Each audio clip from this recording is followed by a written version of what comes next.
Somewhere in the frozen edges of the world, a testimony exists that most people have never heard of. It sits in the margins of historical records, quietly separated from the main account that the world came to accept. It was given by someone who was actually present, someone who traveled into those conditions, witnessed what happened, and later described it in their own words. And when you place those words next to the official version of events, something does not sit right. This is not a dramatic contradiction. It is not an obvious or loudly stated disagreement. It is something quieter than that, and in some ways, more difficult to dismiss. The testimony describes events, conditions, and decisions in ways that simply do not match what the official record says. The differences are specific enough to notice, and persistent enough to raise questions that have never been fully answered. The person who gave this testimony was not an outsider. They were not someone commenting from a distance or reconstructing events from second-hand information. They were there. They experienced the cold, the travel, the decisions made under pressure, and the outcomes that followed.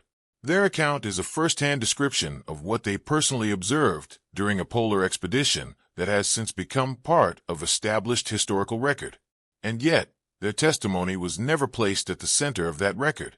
It was not included in the formal submissions. It was not quoted in the official reports. For years, it existed somewhere outside the main story, present, but not acknowledged, noticed by very few, and followed up on by even fewer. This raises a simple but genuinely uncomfortable question. When two accounts of the same events exist, and one of them comes directly from someone who was present, how do we decide which version to trust? The official report carries the weight of institutional authority. It was reviewed, approved, and entered into the historical record. It has been repeated in textbooks, referenced in documentaries, and treated as the accepted version of what happened. That repetition, over time, gives it a kind of permanence that is hard to question. But repetition is not the same as accuracy. A version of events can be repeated many times and still be incomplete. It can be reviewed and approved and still reflect only the perspective of those who held authority over the reporting process. That is not a radical idea. It is simply how records work. The people who control what gets written down also control, to a significant degree, what gets remembered. The official story of this expedition has been treated as settled fact for a long time. It describes conditions, movements, decisions, and outcomes in a way that has become standard. Researchers reference it. Historians build on it. It forms the foundation of how this particular chapter of polar exploration is understood. That foundation has not been seriously questioned in most mainstream discussions of the subject. But this testimony suggests the foundation may not be as solid as it appears. Not because the official story is entirely wrong, but because it may be telling only part of what actually happened. It may be presenting a version of events that was shaped, whether deliberately or not, by the priorities of those who had the most to gain from a particular kind of narrative. What makes this testimony especially worth examining is not only what it says. Many historical accounts contain discrepancies. Many witnesses describe things differently from official reports. That alone is not unusual. What is unusual here is what happened to this testimony afterward. Or rather, what did not happen to it? It was overlooked. For an extended period of time, it was not discussed in any serious or sustained way. Researchers who came across it did not follow up. Those who might have compared it carefully to the official record chose, for whatever reason, not to pursue that comparison in any public or formal way. The testimony existed, but it existed in a kind of quiet isolation, separated from the conversation that surrounded the events it described. That silence is itself something worth examining. When a direct witness account contradicts an official record, the expected response is engagement. Questions are asked. The account is investigated. It is either explained, integrated, or formally challenged. That process did not happen here in any visible way. The testimony was simply not part of the conversation, and that absence of engagement is harder to explain than the discrepancies themselves. Some researchers who have looked at this material suggest that the omission was a product of its time. Official expedition records from this era were controlled by expedition leaders and the institutions that backed them. Junior members, support personnel, and anyone without formal authority over the documentation process had limited ability to ensure their accounts were included. If a testimony was inconvenient, the simplest response was not to suppress it dramatically, but simply to not include it. No formal rejection, no noted disagreement, just a quiet absence. That explanation has a certain logic to it. The period in question was one in which polar expeditions carried enormous prestige. They were national and institutional projects. The way they were reported reflected on the organizations and governments that had invested in them. An account that introduced complications or suggested problems with leadership or decision-making was not the kind of material that easily found its way into formal submissions. That is not speculation about this case specifically. That is a documented pattern across polar expedition history more broadly. But even within that context, certain aspects of this particular testimony remain difficult to account for. It is one thing to omit a general expression of dissatisfaction or a vague sense that things were harder than reported. It is another thing entirely to omit an account that differs from the official record on specific, verifiable details, specific locations, specific dates, specific decisions. Those are not the kinds of differences that can be explained by mood or perspective alone. And those are exactly the kinds of differences this testimony contains. The discrepancies are not sweeping or vague. They are focused.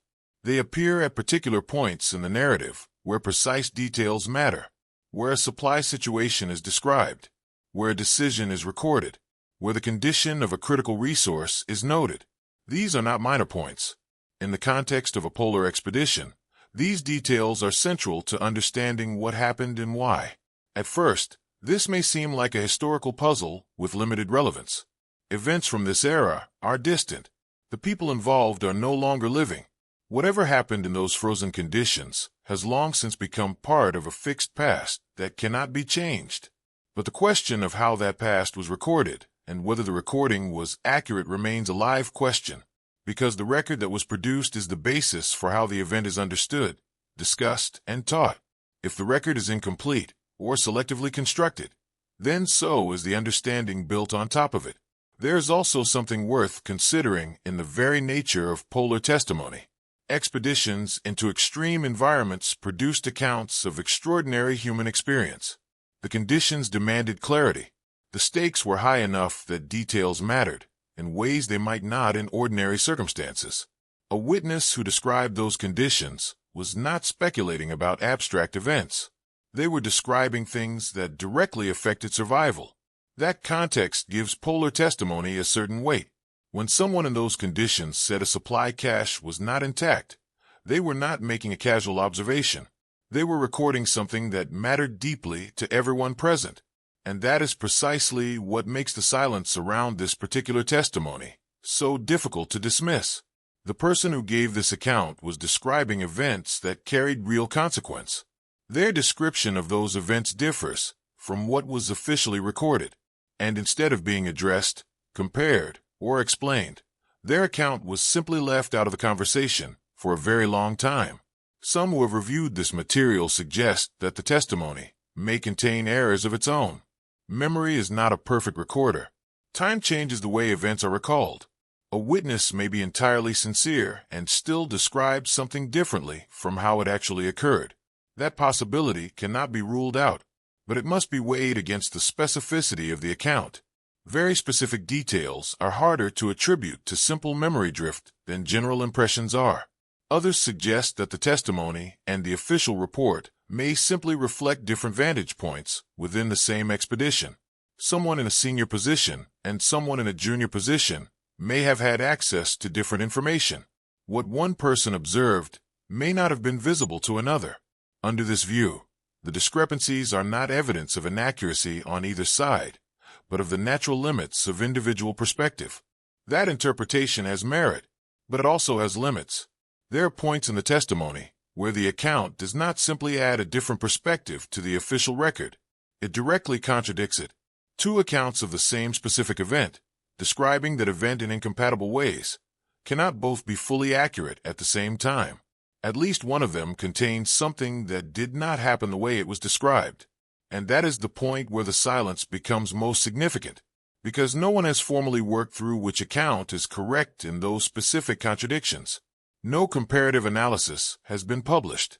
No formal review of the discrepancies has been placed in front of the historical community in any lasting way.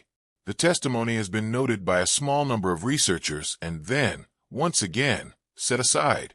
The question of why that keeps happening is one that does not have a clear answer. It may reflect a simple lack of resources or institutional interest. Historical investigation takes time, access, and funding, and not every anomaly receives the attention it might deserve. It may reflect a reluctance to complicate a well-established narrative without overwhelming evidence that the complication is necessary. Or it may reflect something about how certain kinds of testimony are valued, whose voices are treated as authoritative and whose are quietly left at the margins. What can be said with reasonable certainty is this: a testimony exists. It was given by someone who was present at events that are part of the official historical record. It describes those events in ways that conflict with that record on specific and meaningful points. It was not included in the formal account. It was not addressed in any sustained or public way for a long time. And the questions it raises about what actually happened, about how the record was constructed, and about why this particular account was left out, have not been satisfactorily answered. That is not a conclusion. It is an observation, and it is the kind of observation that, once made, is difficult to set aside, because somewhere in the frozen edges of the world, this testimony still exists. Quiet, specific, and just different enough from the accepted story to keep asking a question that has never been fully answered. To understand why this testimony matters, it is necessary to first look carefully at what the official story actually says, not in general terms, but in its specific structure and logic, because before any question can be raised about whether the record is accurate, the record itself needs to be understood clearly, and the official account of this expedition, on the surface, appears reasonable, organized, and complete. Polar expeditions of the early 20th century were not casual ventures. They required months or years of planning. They involved significant financial investment from governments, geographic societies, and private sponsors. The teams that set out were composed of experienced individuals with specific roles and responsibilities. Navigation, science, logistics, medicine. Each area was assigned to someone with relevant knowledge. These were serious undertakings, and they were treated as such by the institutions that backed them. Documentation was a central part of that seriousness. Expedition leaders were expected to keep detailed records throughout the journey. Daily logs were maintained. Weather conditions were noted. Routes were tracked. Supply levels were recorded. Significant decisions were written down, along with the reasoning behind them. This documentation was not optional. It was considered part of the expedition's obligation to the organizations and governments that had provided support. When an expedition returned, those records were reviewed and compiled. A formal report was produced. That report was submitted to the relevant authorities, geographic societies, naval offices, government bodies. Depending on the nature of the expedition, the report then became the official account. It was the version of events that entered the public record. It was published, distributed, and in many cases became the basis for books, articles, and later historical assessments. The official version of this particular expedition follows that structure. It describes a team that set out with clear objectives. The route was planned in advance. The team followed that route according to the established timeline, with adjustments made where conditions required. The report describes the environment as challenging but consistent with what experienced polar travelers would expect. Difficult, certainly, but not outside the range of what had been encountered and managed before.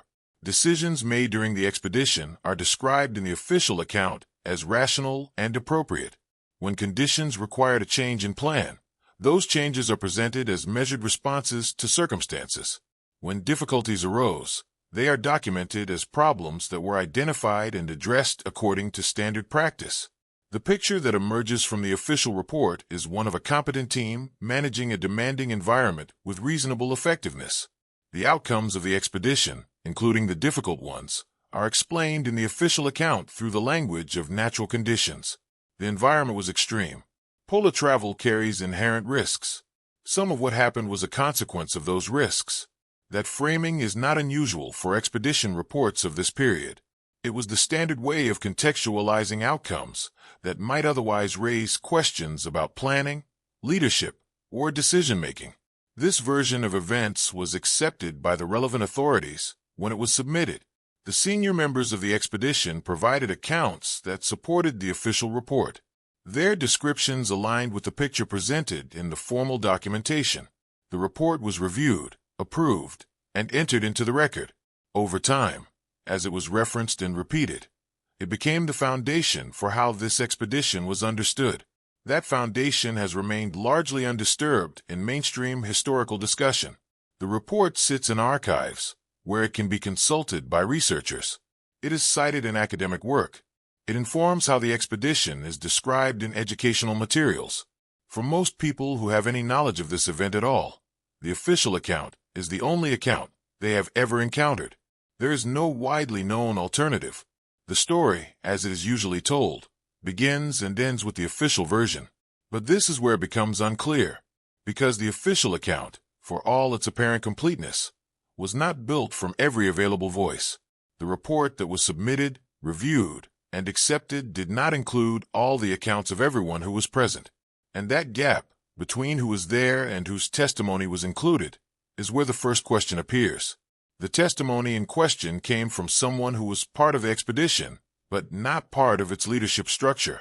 This was someone positioned lower in the hierarchy, not a senior officer, not someone with formal authority over the documentation process, someone whose role placed them in the middle of events, but outside the circle of those who controlled how those events were officially described. That position matters. In the expedition structure of this era, the flow of information ran through specific channels. Observations made by junior members were sometimes reported up to senior personnel, sometimes recorded in personal notes, and sometimes simply retained in memory. They were not automatically included in formal submissions. The decision about what went into the official report rested almost entirely with those at the top of the expedition hierarchy. Under that system, it was entirely possible for a credible, detailed account from someone who had been present throughout the expedition to be excluded from the formal record, not necessarily through any deliberate act of suppression, but simply because the person who held authority over the reporting process did not include it. No explanation required, no note acknowledging the omission, just an absence. That is precisely what appears to have happened here. The testimony exists. The person who gave it was present, and yet their account is not in the official submission. There is no reference to it in the formal record. There is no note indicating that it was reviewed and set aside. It simply does not appear, and that absence is gone without formal explanation for a very long time. At first, this might seem like a procedural matter with limited significance. Expedition reports of this era routinely reflected the perspective of senior members. Junior voices were frequently absent from formal documentation. In that context, the omission of one account from one individual might appear to be simply how things worked at the time. Nothing more complicated than that. But there's a problem with that explanation. It does not account for what the testimony actually contains. The argument that junior voices were routinely excluded might explain why a general impression or a personal reflection was left out. It does not easily explain why a specific account that differs from the official record on particular factual points was left out without any acknowledgement of that difference. If the testimony had simply described the same events in a similar way, with perhaps a different emotional tone or a different level of personal detail, its absence from the official record would be easy to explain. It would add nothing that was not already there. But that is not what the testimony does. It describes certain events differently, and that difference, in specific and identifiable ways, was never addressed in the official documentation. That is not a small thing. When one account of an event says one thing, and another account of the same event says something different, the standard expectation is that the difference gets examined. It gets noted, compared, explained, or resolved. That process does not appear to have happened here. The discrepancy was not acknowledged. It was not addressed. It was simply left unexamined, alongside the testimony itself, outside the official record. Some researchers who have spent time with this material suggest that the exclusion may reflect something about how authority and credibility were assigned within expedition culture at the time. Senior members were considered reliable sources. Their accounts were given weight. Junior members occupied a different position in that system. Their observations were not automatically treated with the same level of trust, regardless of how directly they had witnessed the events they were describing. If that dynamic was at work here, it raises its own questions. A system that assigns credibility based on rank rather than proximity to events may produce records that reflect hierarchy more accurately than they reflect reality. In that kind of system, the person with the most authority over the reporting process also has the most influence over what the historical record looks like. And the people closest to certain events, but furthest from authority, may find that their observations do not survive into the formal account. There is no way to confirm that this is what happened in this specific case. The motivations of those who compiled the official report are not available for direct examination. What can be examined is the result. The testimony exists. The official record exists. The two do not fully align on specific points. And the testimony was not included in the formal submission, with no recorded explanation for its absence. That combination of facts is what gives this case its particular character. It is not simply a matter of two people remembering the same event differently. It is a matter of one account being given official status while another was set aside, and the process by which that happened remaining opaque. The official story became the record, and the record became the truth, in the way that repeated, institutionally endorsed versions of events tend to become the truth over time. What sits at the edge of that truth, still unexamined, is this testimony, given by someone who was present, containing details that differ from the official account, excluded from the formal record without explanation, and left, for a very long time, in a kind of historical silence that has never been fully accounted for. Understanding the official story clearly is the necessary first step, because it is only when the official account is understood in its structure and its logic that the gaps within it become visible. And one of those gaps is the absence of this testimony, not just as a different perspective, but as a direct account from someone who was there, describing specific events in ways that the official record does not reflect. The official story is not obviously wrong. It is not full of visible holes or obvious contradictions on its surface. It is a well-constructed account that has held its place in the historical record for a long time. But well-constructed accounts can still be incomplete. They can still leave out voices that would complicate the picture. And the question of whether this particular account left out something important, deliberately or otherwise, is one that the official record, by its own silence on the matter, does not answer. Here is where the first real problem appears. Not a vague inconsistency or a general feeling that something is off. A specific, identifiable problem that sits at the center of how this testimony was handled. And once it is clearly stated, it becomes difficult to move past without asking some uncomfortable questions about the official record and how it was constructed. Polar expedition records were not produced casually. There was a process, a structure. When a team returned from the field, information was gathered through an organized system. The expedition leader, or a designated officer assigned to that responsibility, would collect accounts from members of the team. These accounts would be reviewed, compiled, and shaped into the formal report that was eventually submitted to the relevant authorities. That process was considered standard practice. It was how polar documentation worked during this period. Within that process, not every account was treated equally. Testimonies from senior officers carried the most weight. They were the voices most likely to be quoted directly, referenced specifically, and given prominence in the final submission. Accounts from crew members, support staff, and junior personnel occupied a different category. They were sometimes included in full, sometimes summarized briefly, sometimes mentioned in passing, and sometimes left out entirely, with no record of their existence in the formal documentation at all. That last outcome, complete omission with no record, is what happened here. The testimony in question was not included in the official submission. It was not summarized. It was not mentioned as a source that was reviewed and set aside. It simply does not appear in the formal record in any form.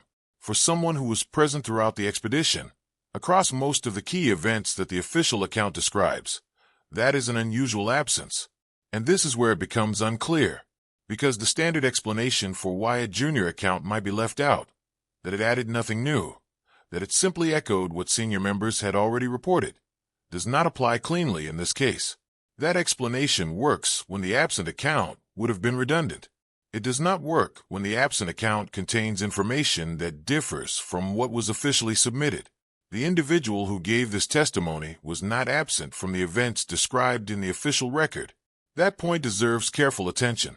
They were not stationed at a different location when the critical events occurred. They were not incapacitated by illness or injury during the periods that matter most to the official account. They were present. They were observing, and they later described what they observed in specific terms that can be compared, point by point, against the formal report. That comparison is where the difficulty begins, because when those two accounts are placed side by side, certain details do not match. Not in the way that two people might describe the same scene with different emotional emphasis. In the way that two people are describing specific facts differently.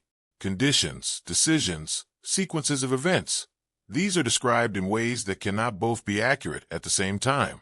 One account says one thing, the other says something else, and the two cannot be fully reconciled.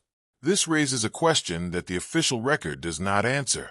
Was the testimony reviewed by those responsible for compiling the report and then deliberately set aside? Or did it never reach the reviewing authority at all? These are two very different situations.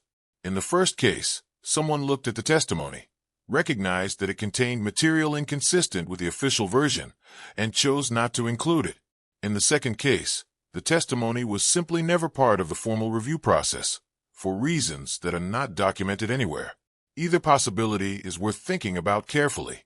If the testimony was reviewed and excluded, then the people responsible for the official report were aware of a conflicting account and chose not to address it. That would raise questions about the integrity of the reporting process. If the testimony was never submitted to the reviewing authority, then it was filtered out at an earlier stage before it could even be considered. That would raise a different set of questions about how information was controlled within the expedition structure. The official report does not clarify which of these situations occurred. There is no note in the formal documentation that acknowledges the individual's account. There is no reference to their perspective being considered. There is no explanation of why someone who was present for the events being described was not included as a source. The report simply proceeds as though this person's observations do not exist. At first, that might seem like a minor administrative gap. Record-keeping from this era was not always complete. Omissions happened for practical reasons. Not everything that existed in informal or personal form made it into formal institutional documentation. That is a reasonable observation about historical record-keeping in general. But there is a problem with applying that general observation to this specific case. The omission here is not of a vague personal impression or a general sense of how the expedition felt. It is the omission of specific factual claims that contradict specific factual claims in the official record. That is a different category of absence, and that difference matters. Some researchers who have spent time examining the archives around this expedition have proposed that the omission was procedural. Under this view, the testimony simply did not pass through the channels that would have brought it to the attention of those compiling the formal report. It was not a matter of anyone choosing to exclude it. It was a matter of the system not capturing it. The process had gaps, and this account fell through one of them. That explanation is not impossible. Procedural gaps are real. Systems fail to capture things they should capture. But the procedural explanation becomes harder to maintain when the content of the testimony is examined. Because if the testimony had been captured, if it had reached the people responsible for the official report, its contents would have created a problem. It would have introduced contradictions that needed to be addressed. The easier path, under those circumstances, might have been to not capture it at all. Others who have reviewed this material take a more direct position. They point out that the discrepancies between the testimony and the official account are not minor. They are not differences of interpretation or emphasis. They are factual disagreements about specific events and conditions, and a factual disagreement of that kind between a witness present at the events and the official record of those events is not something that can be dismissed as a procedural oversight. This is where the explanation becomes genuinely difficult. Procedural explanations work for gaps. They do not work as well for contradictions. A gap means something is missing from the record. A contradiction means two things exist that cannot both be true. And the situation here is not simply that the testimony is absent from the official record. It is that the testimony, where it can be compared to the official record, says something different. That is not a gap. That is a disagreement. And that disagreement has never been formally examined. No published analysis has placed the two accounts side by side and worked through the specific points of conflict. No institutional review has acknowledged the discrepancy and offered an explanation for it. The official record has continued to stand as the accepted version of events, and the testimony has continued to exist outside that record, without the relationship between the two ever being formally addressed. That silence around the disagreement is perhaps the most significant aspect of the situation. In historical research, when two accounts of the same events conflict, the standard response is investigation. The accounts are compared. The points of difference are identified. Possible explanations are considered. A conclusion may or may not be reached, but the process of examination is considered necessary. That process does not appear to have happened here in any sustained or public way. Why that examination has not taken place is itself a question without a clear answer. It may reflect limited access to the testimony in accessible archives. It may reflect a general tendency to treat well-established records as settled and not in need of revisiting. It may reflect something about how certain kinds of sources are evaluated, which accounts are considered credible enough to be placed in productive tension with official documentation, and which are not. Whatever the reason, the result is the same. A testimony from someone who was present at these events describes them differently from the official record. That testimony was not included in the formal documentation.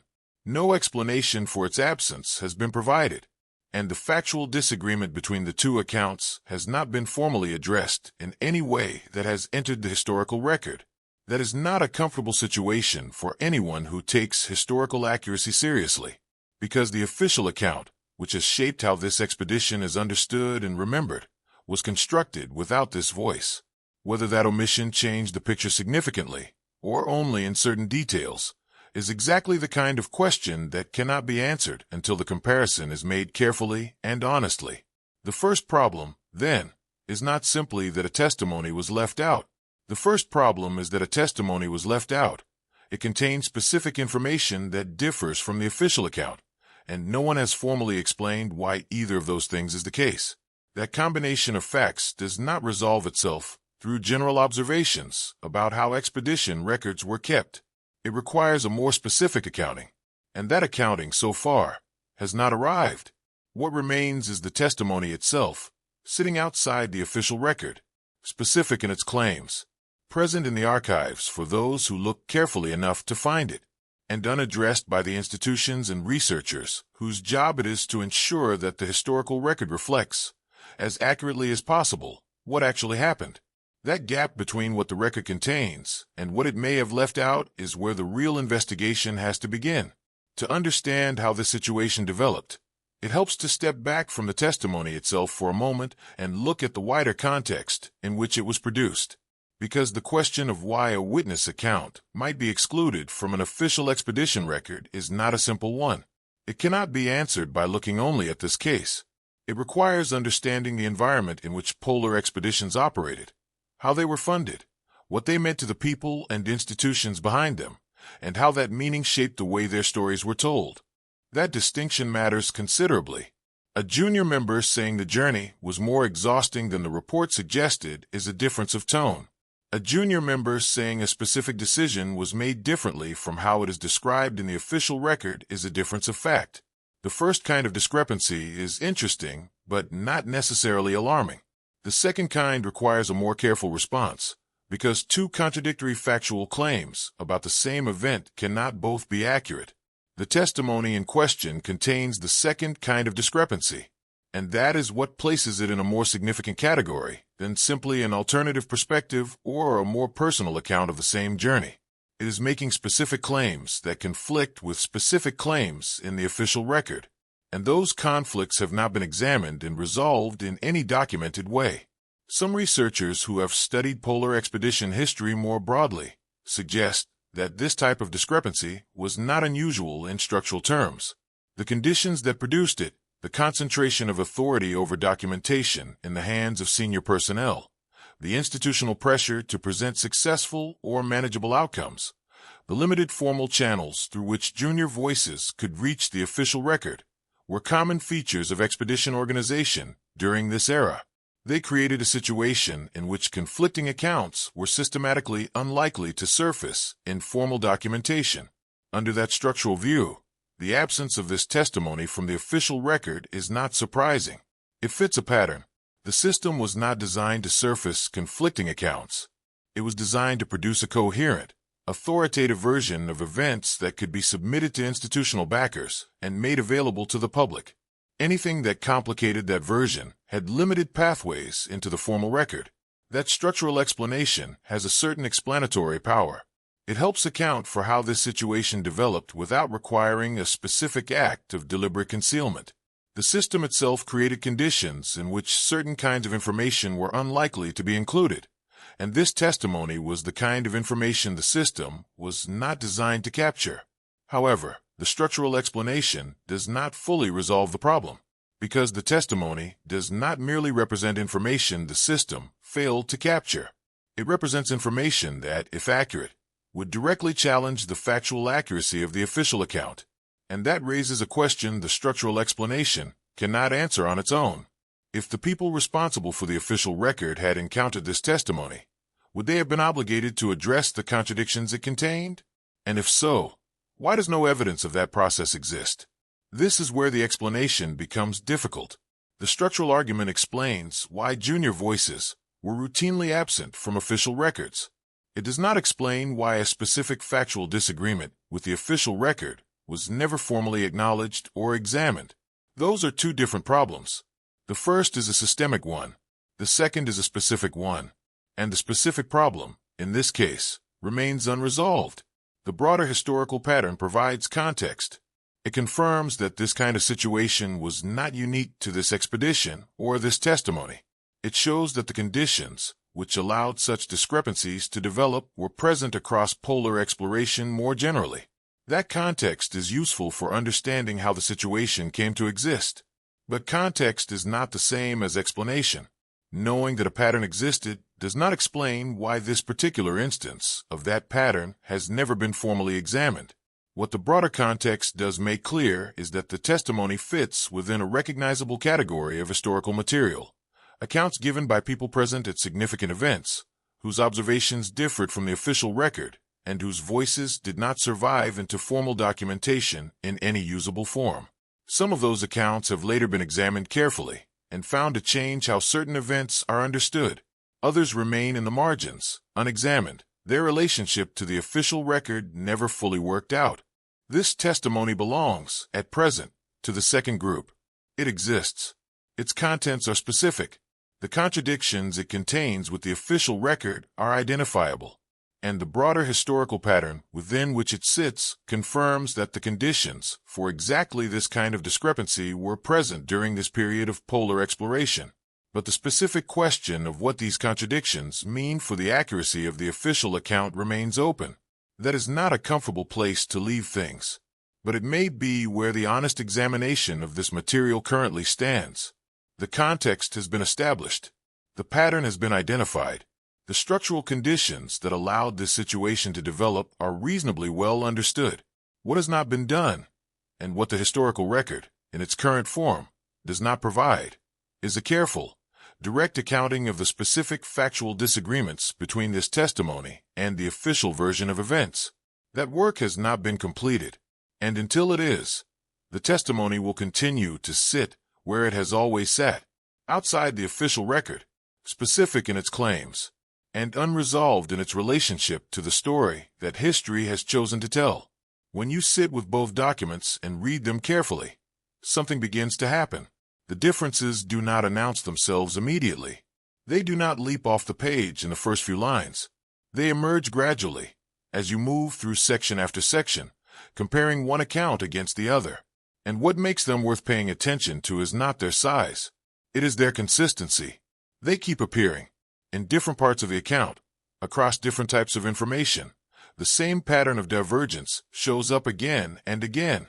That persistence is what separates these inconsistencies from ordinary variation between two accounts of the same events. It is normal for two people to describe the same situation with different emphasis or different emotional weight. It is normal for details that feel significant to one person to go unmentioned by another. That kind of variation is expected and does not, by itself, indicate a problem with either account. But when specific factual claims appear in one document and are contradicted by specific factual claims in another, across multiple points of comparison, the explanation of ordinary variation begins to lose its strength. The first inconsistency worth examining closely involves a decision, not a minor logistical detail, but a significant choice made at a critical point in the expedition, the kind of decision that, in polar travel, carries real consequences for what follows. The official report describes this decision as unanimous. Every member of the team, according to the formal record, was in agreement. The choice was made collectively. There was no division, no objection, no internal debate recorded anywhere in the submitted documentation. The testimony describes the same decision very differently. According to the witness, the decision was not unanimous.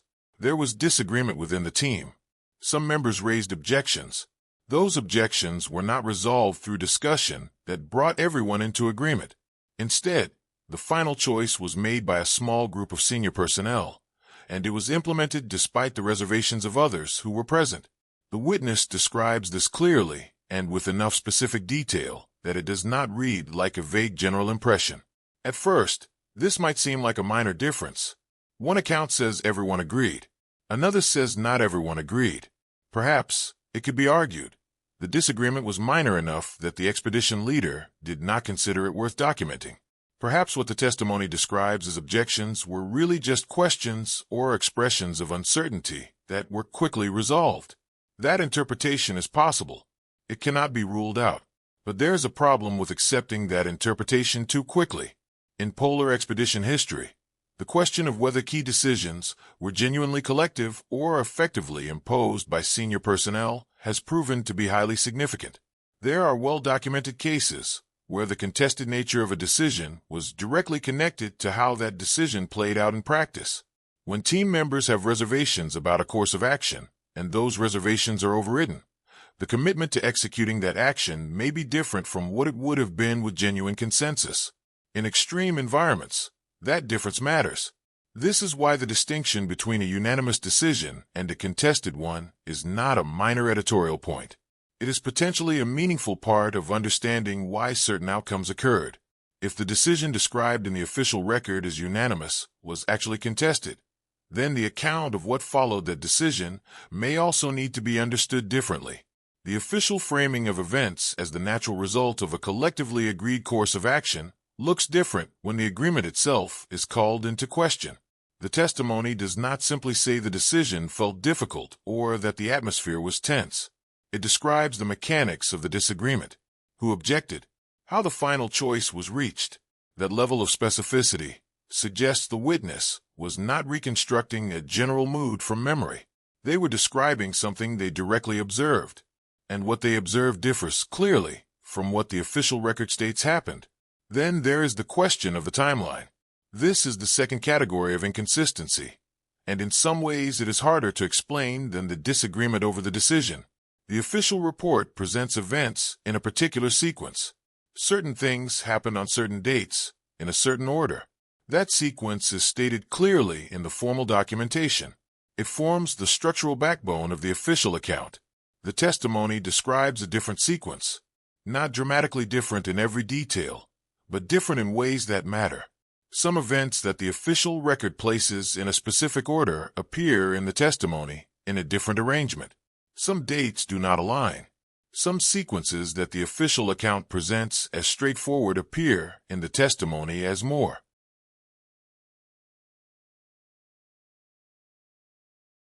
complicated, with events overlapping or occurring in a different relationship to each other than the formal record suggests. These are not the kinds of differences that can be easily attributed to rounding or approximation. When a diary entry or a personal account places a significant event on one date and an official report places it on another. That is a factual disagreement. Both cannot be correct. One of them reflects what actually happened. The other reflects something else, whether a genuine error, a misremembering, or a deliberate adjustment to the sequence. And this is where the explanation becomes genuinely difficult. Timelines and expedition records were not produced casually. Dates mattered. Sequences mattered.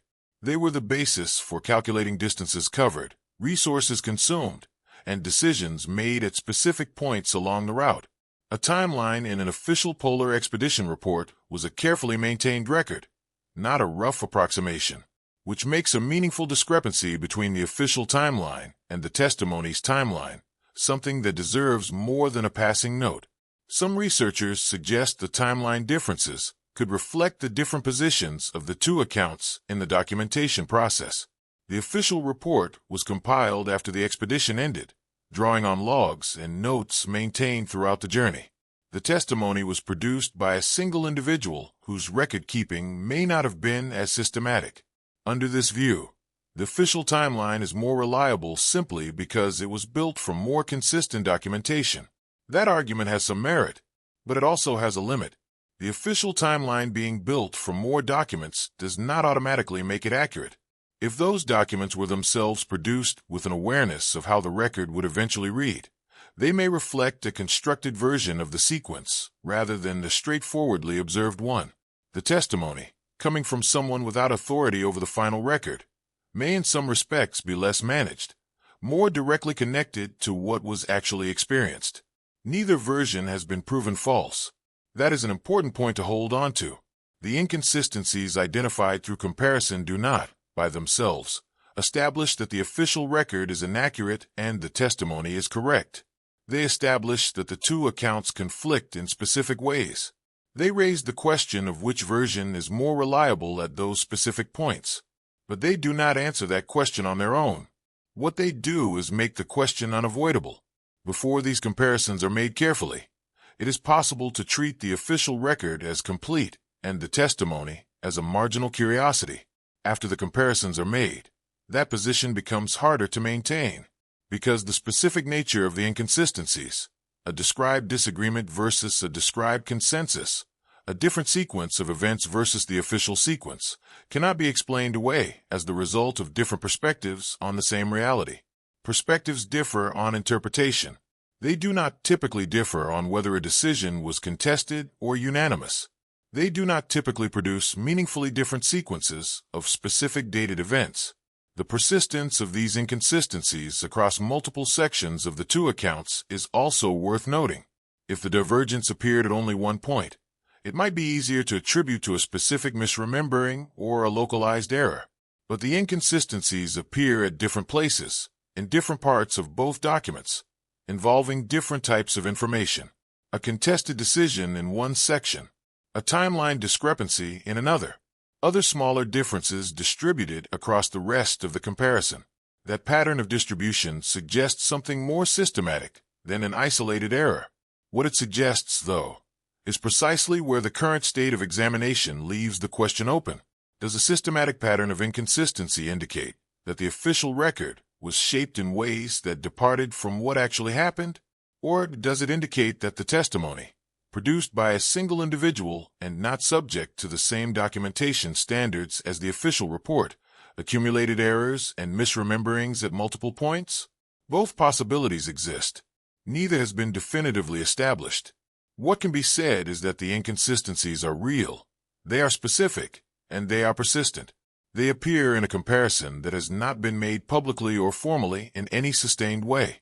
They involve categories of information, decision-making processes, and event sequences that are not trivial details in the context of polar expedition history, and they have not received an explanation that accounts for all of them in a satisfying way. That is the situation that a careful reading of both documents produces. Not a clear answer, but a clear set of questions. Questions about a decision that one account says was unanimous and another says was contested. Questions about a timeline that the two accounts arrange differently in ways that cannot both reflect what actually happened. Questions about what those specific differences mean for the accuracy of the official record that has been treated, for a very long time, as the reliable version of these events. Those questions do not resolve themselves simply by being identified. They require the kind of careful, sustained comparison that has not yet been done in any publicly available form.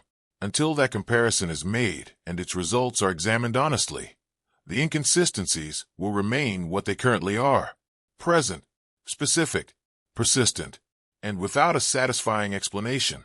As the testimony continues beyond the earlier inconsistencies already identified, something shifts in the nature of the material. The discrepancies do not become fewer or less significant as the account progresses. They become more specific, more grounded in concrete detail, and in certain places, considerably more difficult to set aside with the kinds of general explanations that might account for simpler differences between two documents. This is worth noting carefully. When inconsistencies between accounts grow more specific as you move deeper into the material, it changes how they need to be evaluated. Vague differences can often be attributed to perspective, memory, or emphasis. Specific differences are harder to handle that way. Specificity implies observation.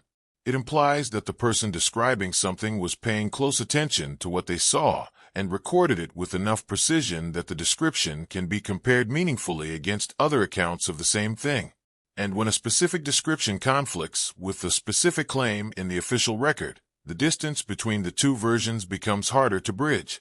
One of the most significant examples of this appears in the section of the testimony that deals with the supply cache. To understand why this matters, it helps to first understand what a supply cache represented in the context of a polar expedition. These were not incidental conveniences.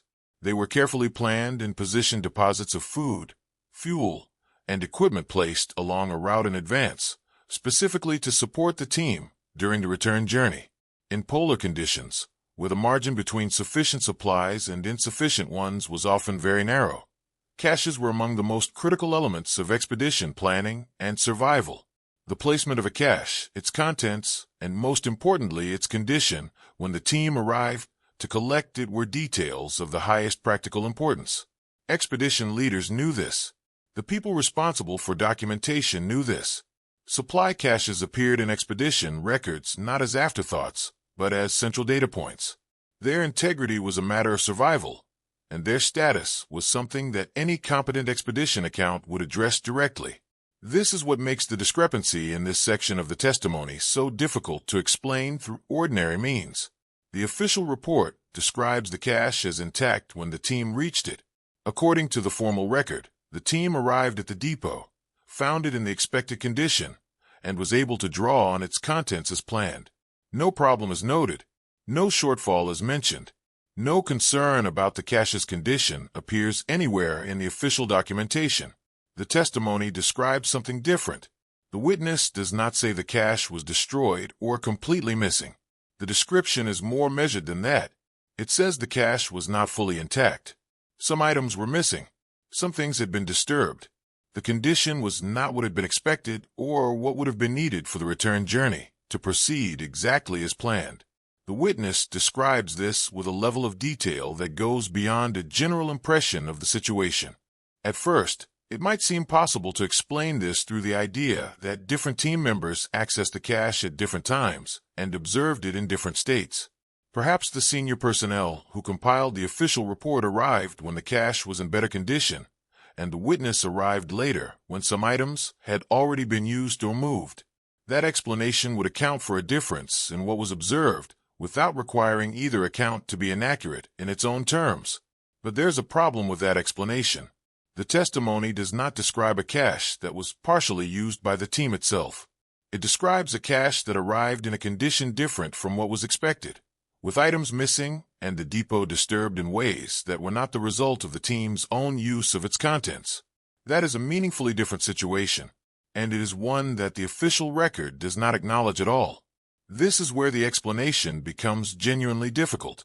A supply cache that was not fully intact upon arrival would have been a significant logistical problem for the team. It would have required immediate assessment. It would have prompted decisions about how to proceed with reduced or different resources than planned. It would have been noted by expedition leadership as a factor affecting the return journey. The absence of any such note in the official record is not easy to account for. Oversights in documentation happen. That is a reasonable and honest acknowledgement. Records produced under difficult field conditions are not always complete. Details that seem important in retrospect may have been passed over in a moment.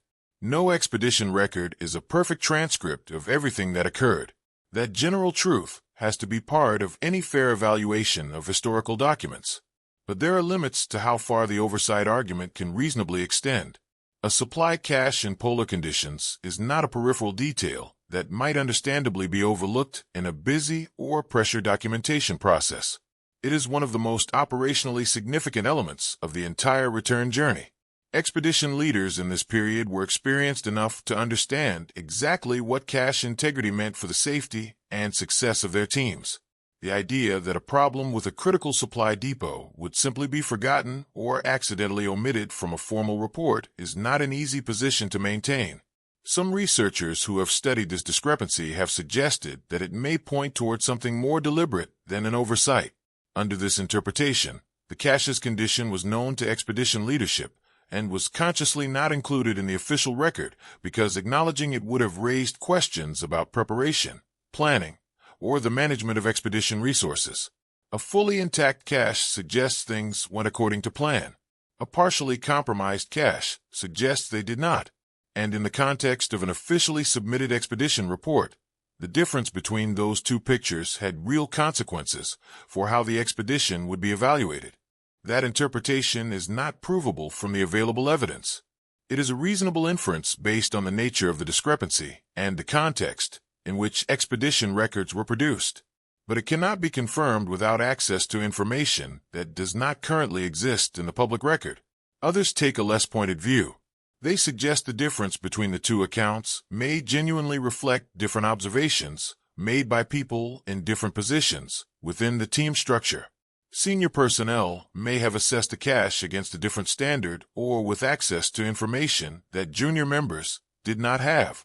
What appeared to the witness as items missing may have been items that had been relocated according to a plan the witness was not aware of.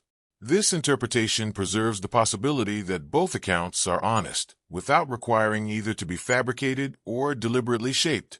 That explanation deserves consideration. It is possible, but it becomes harder to sustain when the testimony is read in detail. The witness does not describe confusion about the cache or uncertainty about what they were seeing. They describe specific observations about its condition with the kind of directness that suggests they understood what they were looking at. Someone familiar with polar expedition logistics, who had traveled with the team to that point, would have understood what the cache was supposed to contain and what its condition was supposed to be. The description in the testimony reads like the account of someone who recognized a discrepancy between expectation and reality, not someone who was uncertain about what they were observing. And this is precisely what makes specificity so important in evaluating this kind of discrepancy. A vague statement that the cache seemed different would be easier to explain away. A specific description of what was missing and what had been disturbed is a different category of claim. It is the kind of detail that a witness includes because they noticed it clearly, not because they are constructing a narrative. And specific details of that kind, when they conflict with specific claims in the official record, require a more precise accounting than general explanations about oversight or differing perspectives can provide. The question that the cache discrepancy leaves open is one that connects back to the earlier inconsistencies already identified. A pattern is developing across the testimony. The contested decision, the timeline differences, now the cache description. Each of these, taken alone, might be arguable in isolation. Taken together, they begin to form a picture of two accounts that differ not randomly, but in a consistent direction. The official record presents a smoother, more controlled version of events. The testimony introduces complications, conflicts, and problems at specific points where the official version is clearest and most coherent. That consistency of direction across multiple discrepancies is worth sitting with, because it raises a question that goes beyond any individual inconsistency. If the differences between the two accounts appeared randomly across the material, it would be easier to attribute them to the ordinary unreliability of memory and documentation. But if they appear consistently in the direction of the official record being smoother and less problematic than the testimony suggests, that pattern itself requires an explanation.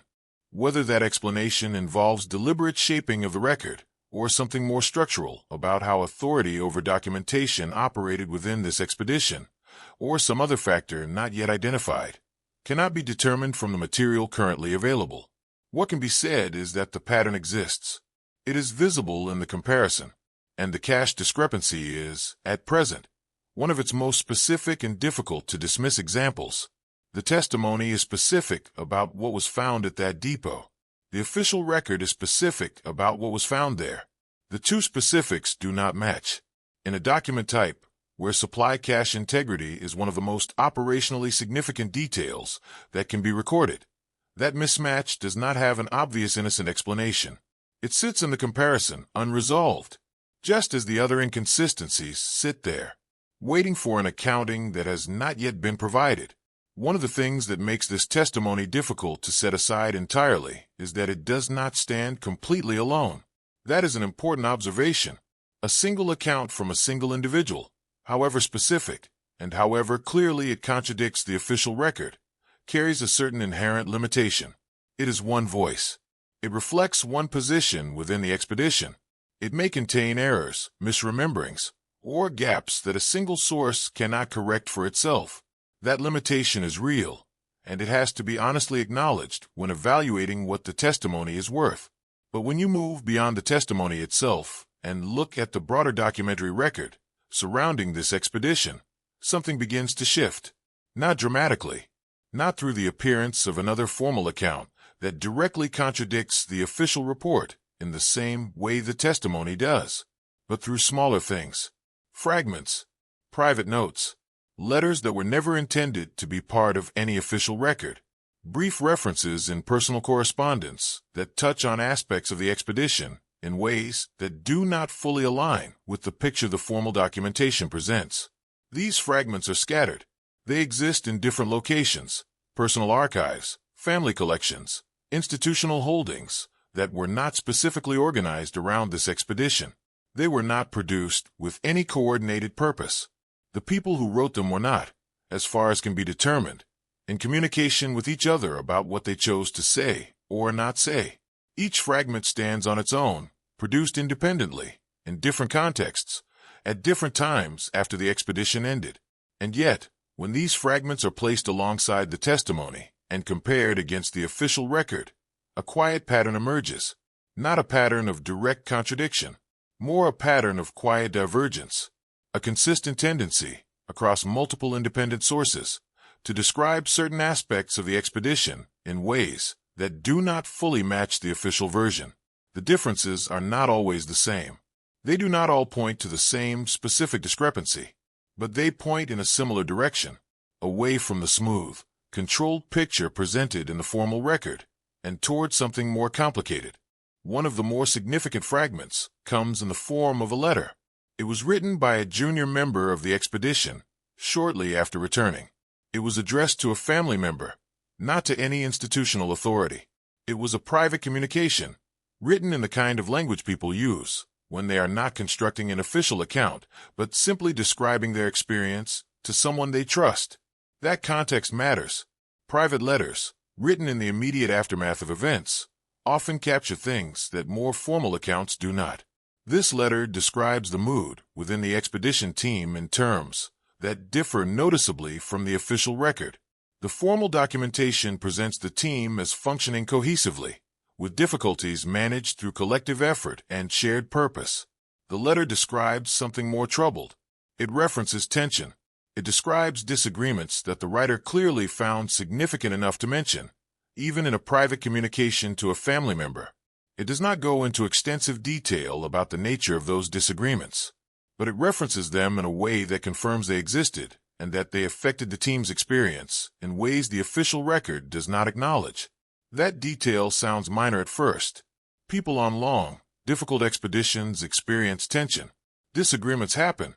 The absence of those internal dynamics from an official report is not surprising and does not automatically indicate that the record was manipulated. Expedition reports were not required to be emotional diaries. They were formal accounts of operational events. Internal mood and interpersonal conflict were not always considered relevant to the formal documentation. But this is where the letter becomes more significant when placed alongside the testimony, because the testimony specifically describes a decision that was contested, a moment of real disagreement among team members that the official record presents as unanimous. The letter does not describe that specific decision, but it describes a team experiencing meaningful internal conflict that is not reflected anywhere in the formal documentation. That convergence between the testimony's account of a specific contested decision and the letter's description of a generally more troubled team dynamic is not a coincidence that can be easily dismissed. The letter does not prove the testimony is accurate. It is not strong enough on its own to do that, but it provides something important. It provides independent corroboration of the general picture the testimony presents, a picture in which the expedition's internal reality was more complicated than the official record suggests. And independent corroboration, even when it is partial and informal, changes the weight of a single account in a meaningful way. A second fragment adds another dimension to this emerging pattern. It was found in a personal archive, not a formal institutional collection. It is brief, more a note than a sustained account, and it touches on the supply situation described in the testimony. It does not describe the cache in the same detail the testimony does.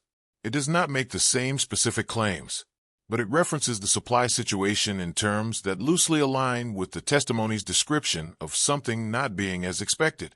It suggests, without stating directly, that the provision situation during the return was more difficult than the official record acknowledges. Again, this fragment alone is not definitive.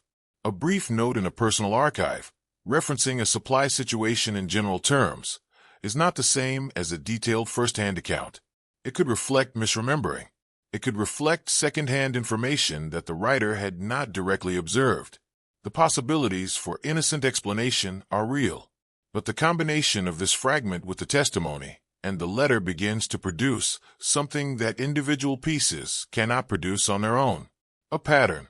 Multiple independent sources, none of them in formal communication with each other, none of them producing public challenges to the official record, all quietly describing aspects of the expedition that diverge from the formal version in consistent ways.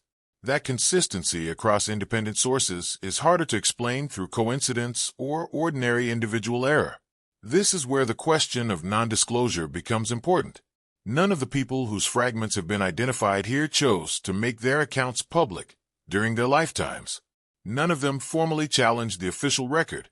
None of them submitted alternative testimonies to the relevant institutions or published their observations in any form that would have entered the historical debate. They wrote privately, spoke informally if at all, and left their divergent accounts in places where they were unlikely to be widely encountered. Why? That question does not have a simple answer. There are several possible explanations, and they are not mutually exclusive.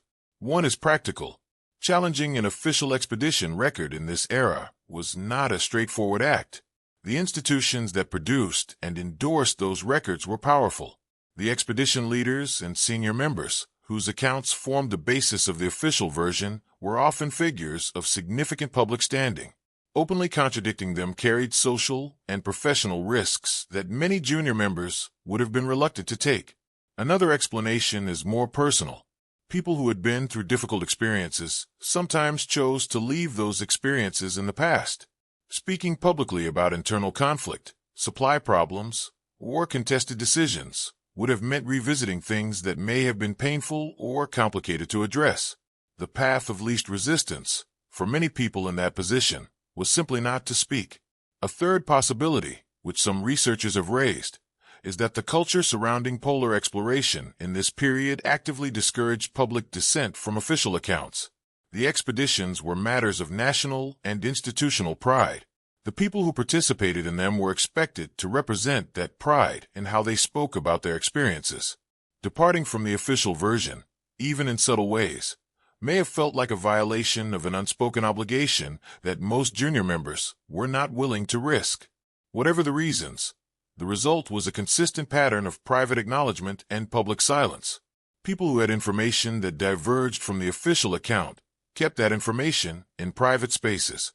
It appeared in letters and notes that were not designed for public circulation, and it remained there, largely unexamined, until researchers looking carefully at the broader documentary record began to notice the quiet divergences it contained. That pattern of quiet non-disclosure is itself something that raises questions, not because silence is always suspicious. People choose not to speak publicly about difficult experiences for entirely understandable reasons, but because this particular silence operated consistently across multiple independent sources, all pointing in the same direction, over an extended period of time. That consistency suggests something more than individual reticence. It suggests a shared understanding, perhaps unspoken and never formally coordinated, that certain things about this expedition were better left out of public discussion. What those things were exactly, and why they were collectively treated as unsuitable for public record, is a question that the fragments themselves do not fully answer. The letter describes troubled team dynamics without specifying their cause. The archival note references supply difficulties without providing the kind of detail that would allow a clear picture to be assembled. The testimony provides more specificity than either of these, but even it does not constitute a complete account of everything that may have been withheld from the official record. What all of these sources together do provide is something important. They provide a basis for saying that the testimony is not simply the isolated account of one individual with a grievance or a particular perspective. They suggest that the alternative picture the testimony presents of a more troubled, more complicated expedition than the official record describes was a picture that more than one person recognized. More than one person experienced something that did not match the official story, and more than one person chose, for whatever reasons, not to say so publicly. That collective non-disclosure does not prove the official record is wrong. It does not confirm every claim the testimony makes, but it changes the context in which the testimony has to be evaluated. A single voice saying the official record is incomplete can be treated as an outlier. Multiple independent voices quietly pointing in the same direction, without coordination and without public declaration, is harder to reduce to an individual anomaly. It suggests something that was collectively known and collectively left unspoken, and that suggestion, even without final answers, is one that the historical record has not yet fully addressed. When a testimony raises questions about the accuracy of an official expedition record, the natural first response is to treat it as a contained historical problem, something specific to the expedition in question, a discrepancy between two accounts of one set of events, significant perhaps to specialists, but limited in its reach. That response is understandable, but it may not fully account for what is actually at stake when official polar records are found to be incomplete or selectively constructed. The reason the stakes extend further than they might initially appear has to do with how polar exploration records functioned historically. These were not simply personal accounts of individual journeys. They were the evidentiary basis for some of the most significant geographic and scientific claims of the early 20th century. Official reports established facts. They documented who reached specific locations. They recorded what was found, measured, and observed. They formed the foundation upon which priority claims were built. Claims about who was first, who documented what, and who deserved credit for specific discoveries and achievements. Priority claims in exploration history were not ceremonial. They had real consequences. They determined which nations received international recognition for geographic achievements. They shaped the careers and reputations of expedition leaders and their teams. They influenced how scientific findings were attributed and how they entered the broader record of human knowledge about the planet. A claim that rested on an official record was considered settled. It was treated as established fact, not subject to ongoing review. This is why the question of whether an official record is accurate matters beyond the personal story of any individual expedition. If the record upon which a priority claim rests contains inaccuracies, even selective ones, even in specific details rather than broad conclusions, then the claim itself rests on something less solid than it appears. That does not automatically mean the claim is wrong. A discovery that was genuinely made does not become unmade because the record of how it was made contains errors or omissions. But it does mean that the full picture of how the achievement was reached may not be what the historical record presents. And the full picture, it turns out, is often where the most significant historical information lives. The broad outcome of an expedition, whether a location was reached, whether a discovery was made, is often the less interesting part of the story. The decisions that led to that outcome, the conditions under which it was achieved, the internal dynamics of the team, the problems that were encountered, and how they were handled. These are the details that give an achievement its real historical texture. They are also the details that are most vulnerable to being managed, smoothed, or selectively omitted in official accounts produced under institutional pressure. If the testimony being examined here is accurate in its specific claims about a contested decision, about a different timeline, about the condition of a supply cache, then the official record of this expedition is presenting a cleaner version of events than what actually occurred. Not a fabricated version, necessarily. The broad outlines may be correct, but a version from which certain complications have been removed. And those complications, if they existed, were part of the real story of how this expedition unfolded. Their absence from the record means the record is incomplete in ways that matter. This is not a theoretical problem. It has occurred in documented cases involving other polar expeditions from the same period. There are historical instances where official accounts were later found to be partially inaccurate, and where that discovery changed how the expeditions in question were understood and evaluated. The changes were not always dramatic. The achievements were not erased. But the legacy of certain expeditions became more complicated once the gap between the official version and the actual experience of those involved was more fully understood. In some of those cases, the complication came from private letters or diaries that surfaced years after the expedition leaders and senior members had died. Documents that had been held in family collections or personal archives, not intended for public circulation, eventually became accessible to researchers. When those documents were compared against the official records, differences emerged, sometimes small ones, sometimes significant ones, and in each case, the historical picture became less clean and more human, more reflective of the difficulty, the conflict, and the uncertainty that accompanied the achievement being commemorated. The pattern in those cases is worth noting here because it provides context for the situation being examined. It suggests that the kind of gap this testimony points to, between an official version and the lived experience of those who were there, is not unusual. It is, in fact, a recognizable feature of how polar exploration history was documented and how it has been gradually revised as additional sources have become available. The testimony in question is not anomalous in pointing to this kind of gap. What is unusual is that the gap has not received the attention it might have, given the specificity of what the testimony contains. But this is where it becomes important to be precise about what the testimony does and does not imply. It does not suggest that the expedition's core achievements were invented or that the official record is false in its broad claims. What it suggests is something more specific and, in a way, more historically interesting. It suggests that the path to those achievements was different from how it was officially described, that the conditions were more difficult, the decisions more contested, and the situation more complicated than the formal documentation acknowledges. That kind of gap between a broadly correct outcome and a selectively described path to that outcome is exactly where historical understanding becomes uncertain, because history is not only a record of what was achieved, it is a record of how things happened. And how things happen determines what we understand about the people involved, the decisions they made, and the circumstances they navigated. When the how is incomplete or selectively presented, the understanding built on top of it is incomplete in corresponding ways. Some researchers who have worked with polar expedition records more broadly make a general observation that applies directly here. They note that official accounts of this era were often more concerned with establishing achievement than with documenting process.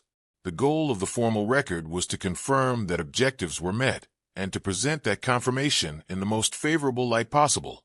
The internal reality of how those objectives were approached, the disagreements, the miscalculations, the moments of genuine uncertainty, was considered secondary at best and inconvenient at worst. Under that framework, the specific details the testimony describes would not simply have been overlooked in the official record. They would have been understood as the kind of material that did not belong in a formal submission, not because anyone made a calculated decision to deceive, but because the purpose of the official record, as understood by those who produced it, was not to document internal process in full. It was to present outcomes and justify them. Everything else was, in a sense, considered outside the scope of what needed to be preserved. That framing helps explain how an official record can be both essentially honest in its broad claims and significantly incomplete in its specific details. It does not require bad faith or deliberate falsification. It requires only that the people responsible for the record were producing a document for a specific institutional purpose, and that purpose did not include preserving a complete account of everything that actually happened. But that explanation, while it helps account for how incomplete records were produced, does not resolve the historical problem they create. The historical problem remains. The record that was produced became the foundation for how the expedition is understood and evaluated.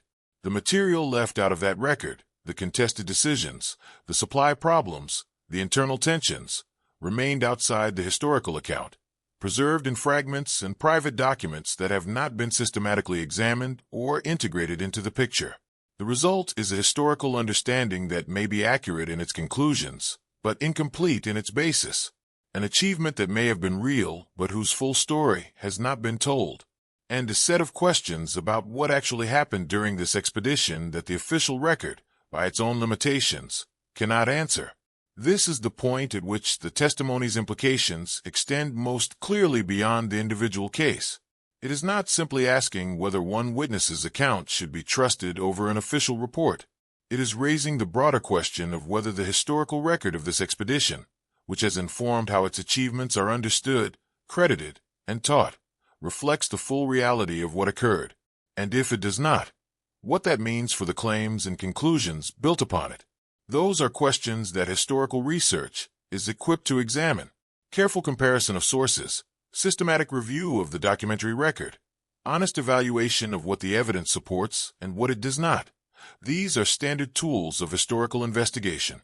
What has been missing in this case is not the methodology for examining the question. What has been missing is the sustained application of that methodology to the specific discrepancies the testimony presents. That gap in examination is itself part of the historical problem. An expedition record that may be incomplete in significant ways has continued to function as a complete and reliable foundation for how the expedition is understood. A testimony that raises specific questions about that record has continued to exist outside the mainstream historical discussion without formal engagement, and the gap between the official version and what the testimony suggests about the actual experience of those involved has remained exactly where it has always been, present, identifiable, and unresolved, waiting for the kind of careful, honest examination that the historical record has not yet provided. At this point in the examination, a reasonable question emerges. Given everything that has been identified, the specific inconsistencies, the contested decision, the cache discrepancy, the pattern of quiet corroboration from independent sources, what do researchers who have actually engaged with this material conclude? What explanations have been proposed? And how well do those explanations hold up against the evidence that is available? The answer, perhaps unsatisfyingly but honestly, is that no single explanation has emerged as the clear and accepted one. Several interpretations have been proposed over the years by different researchers approaching the material from different angles. They do not agree with each other, and none of them can be fully confirmed by the evidence that currently exists. That state of disagreement is itself significant. It is not the kind of disagreement that reflects a lack of serious engagement. It reflects a genuine difficulty in the material, a situation where the available evidence supports more than one reading, and where the information needed to choose definitively between them does not exist in accessible form. The first interpretation that has been proposed is the most direct one. Under this view, the testimony reflects genuine observations made by someone who was present, and those observations were deliberately excluded from the official record in order to protect the reputation of the expedition leadership. The discrepancies between the testimony and the official account are not the result of error or limited visibility. They represent a real alternative version of events, one that was known to those compiling the official report and consciously set aside because it introduced complications that the formal documentation was not meant to contain. This interpretation takes the testimony at face value. It treats the witness as a reliable observer whose account was accurate and whose exclusion from the official record was intentional.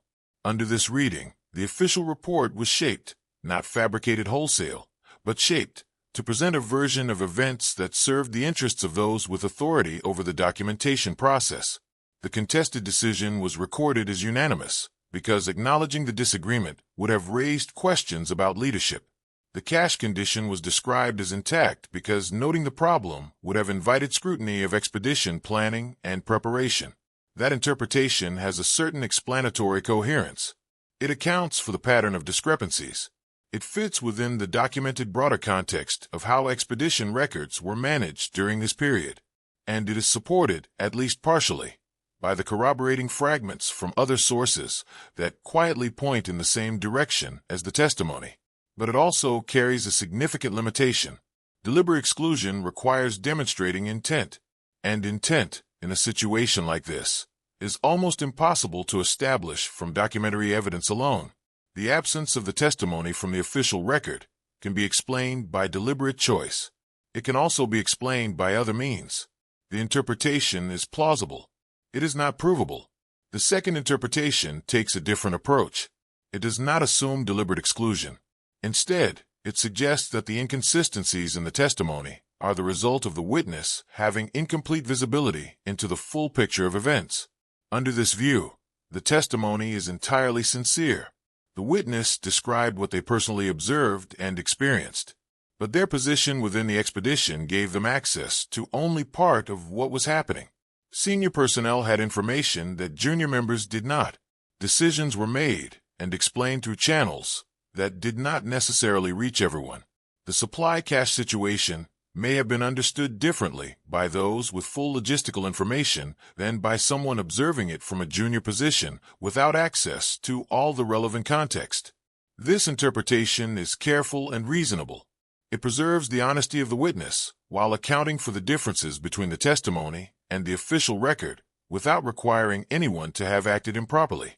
It is the kind of explanation that fits comfortably within what is known about how expedition hierarchies operated. Information did not flow equally to all members of a team. Different people had different levels of access to the full picture. What looked like a problem to one person might have had an explanation that another person simply was not aware of. But there's a problem with applying this interpretation too broadly. It works reasonably well for certain kinds of discrepancies. It explains why a junior member might have had an incomplete picture of some things. It does not explain as easily why a junior member would describe a specific decision as contested when it was actually unanimous, or describe a specific supply cache condition in detail when the actual condition was entirely different. Those are not the kinds of discrepancies that typically result from limited access to information. They are the kinds of discrepancies that result from different things actually being observed. And that distinction matters when evaluating how far the incomplete visibility explanation can reasonably extend. The third interpretation shifts the focus away from what happened during the expedition and toward what happened afterward. It centers on the passage of time and the unreliability of memory as an explanation for the discrepancies. The testimony was not produced immediately after the events it describes. It was recorded some time after the expedition ended, and in the interval between the events and the recording of the account, memory does what memory always does. It shifts. Details that felt clear at the time become less precise. Sequences that were experienced in one order may be recalled in a slightly different order. Impressions that were strong in the moment may harden into convictions about specific facts that the original experience may not fully support. This interpretation is grounded in well-established understanding of how human memory works. Memory is not a recording. It is a reconstruction. Every time a memory is recalled, it is rebuilt from available information, and that rebuilding process introduces the possibility of distortion. This is not a character flaw in the witness. It is a basic feature of how memory functions in all human beings, and it means that a testimony produced some time after events occurred may contain distortions that accumulated gradually and sincerely, without the witness being aware of them. That explanation has genuine merit. However, it runs into the same difficulty that limits the incomplete visibility interpretation. The discrepancies in this testimony are specific. They are not the kind of general impressionistic differences that typically result from ordinary memory drift over time. A person misremembering the general atmosphere of an expedition is understandable. A person describing a specific decision as contested when it was unanimous, or describing specific missing items from a supply cache, is making claims that have a different character. Specific detailed claims of that kind are more resistant to the memory drift explanation than general impressions are. The fourth interpretation is the least commonly held of the four, but it is arguably the most nuanced. It suggests that neither the testimony nor the official record should be treated as the single correct account of what happened. Instead, both documents are understood as selectively accurate, each one reflecting the genuine perspective of a different role and experience within the same expedition. Under this view, it is possible for the official record to accurately reflect the experience and understanding of senior expedition personnel, while the testimony accurately reflects the experience and understanding of a junior member. The two accounts are not competing versions of the same objective reality. They are complementary, but partial views of a shared experience that was genuinely different for different people within it. This interpretation has an appealing quality. It avoids requiring either account to be wrong. It acknowledges that large, complex expeditions are experienced differently by people in different positions. What felt like a unanimous decision to expedition leadership may have felt like an imposed decision to someone who observed it from a junior position. What appeared as a fully intact cache to those with complete logistical knowledge may have appeared differently to someone whose information was more limited. Both experiences could be real without either being a complete account of an objective truth. But this interpretation also has a limit that its nuance cannot fully overcome. It works well for differences of perception and experience. It does not work as well for differences of fact. Two people can genuinely experience the same event differently. They cannot both be accurately describing a single factual condition, the presence or absence of specific items in a supply cache, for example, if their descriptions are incompatible. At some point, selective accuracy becomes a careful way of avoiding the acknowledgement that at least one account contains something that does not correspond to what actually happened. What is notable about these four interpretations, taken together, is that each one illuminates something real about the situation. The first captures the documented pattern of expedition records being managed under institutional pressure. The second captures the genuine limitations of junior members' access to full information. The third captures the real and well-understood unreliability of memory over time. The fourth captures the genuine complexity of shared experience within a hierarchical team structure. None of them is simply wrong. Each one addresses a real aspect of the problem, and yet none of them resolves it. That is the honest position that the available evidence produces. Each interpretation has supporting material. Each also has material that complicates it. The researchers who have engaged most carefully with this testimony have not converged on a single explanation.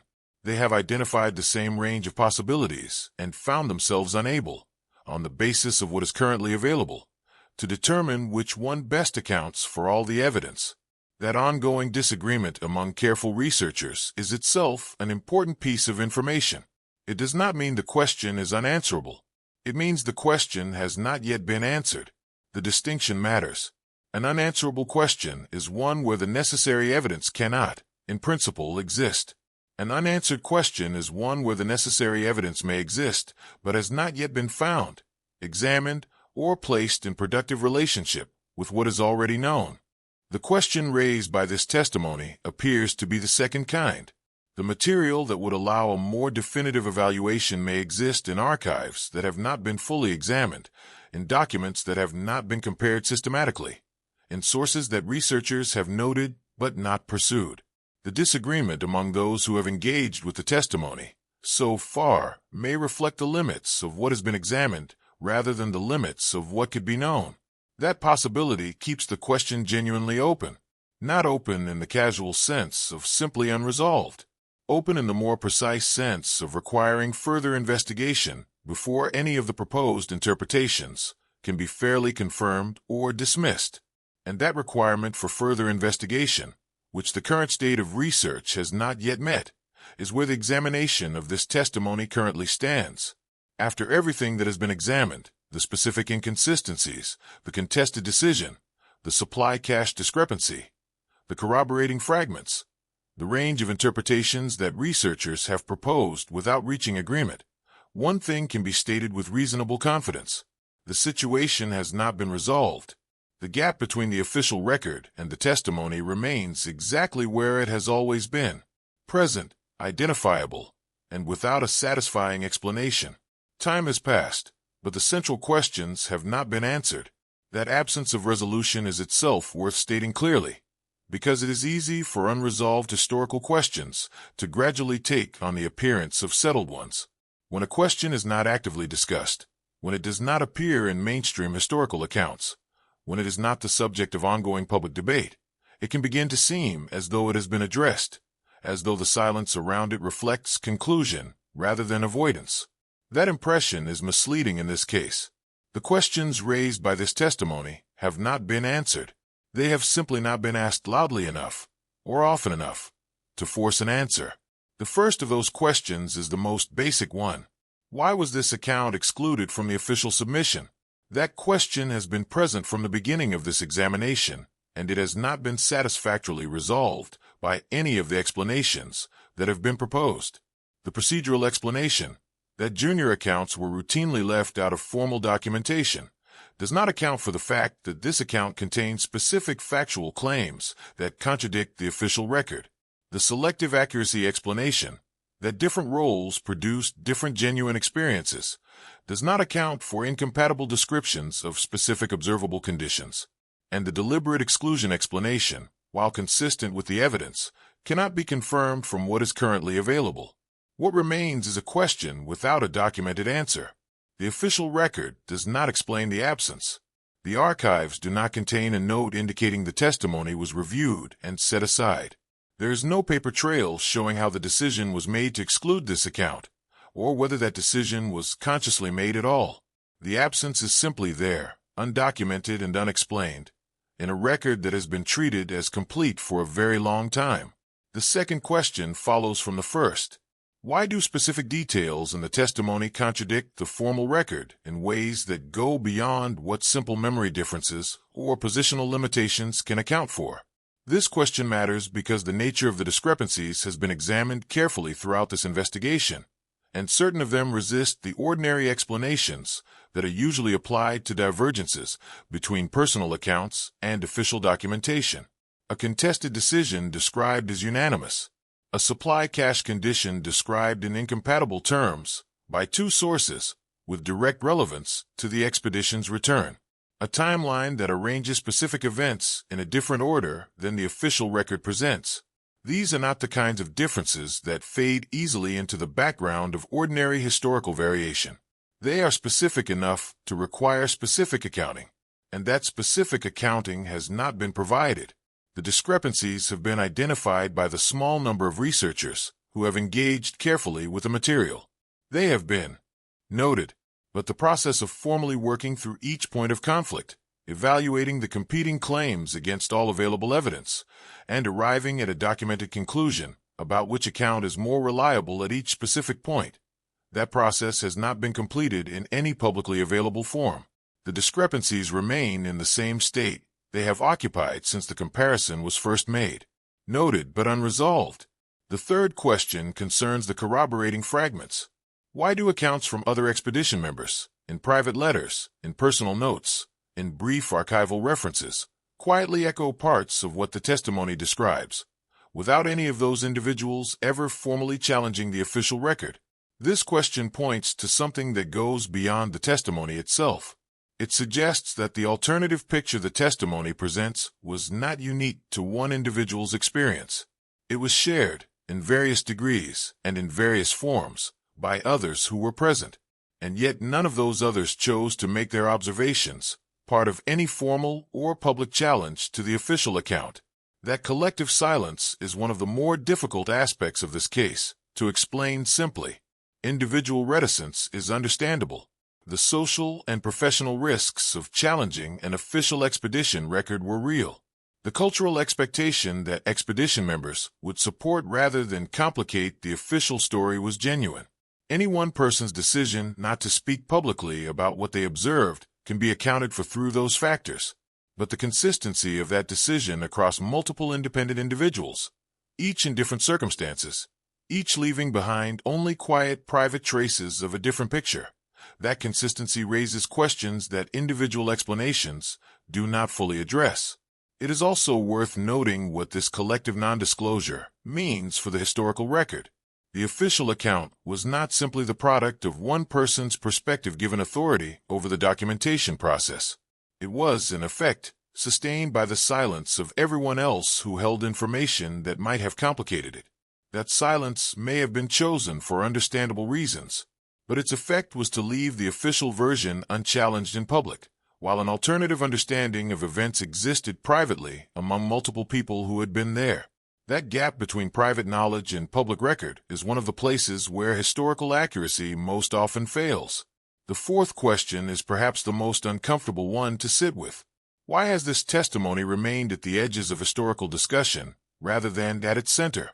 Given the specificity of its claims, given the corroborating material that exists in the broader documentary record, given the clear and identifiable nature of the discrepancies it presents with the official account, why has sustained, formal engagement with this testimony not occurred in any way that has entered the mainstream historical literature? That question does not have a clean answer.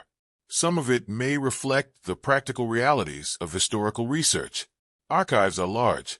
Resources are limited.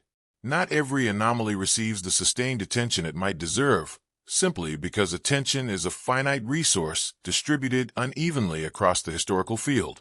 Some discrepancies that deserve examination remain unexamined for reasons that have nothing to do with their significance and everything to do with the logistics of research. But there's also something else worth considering. Established historical narratives have a kind of institutional momentum. Once a version of events has been accepted, published, referenced, and built upon, challenging it requires not just evidence, but a sustained effort to redirect attention that has already settled elsewhere.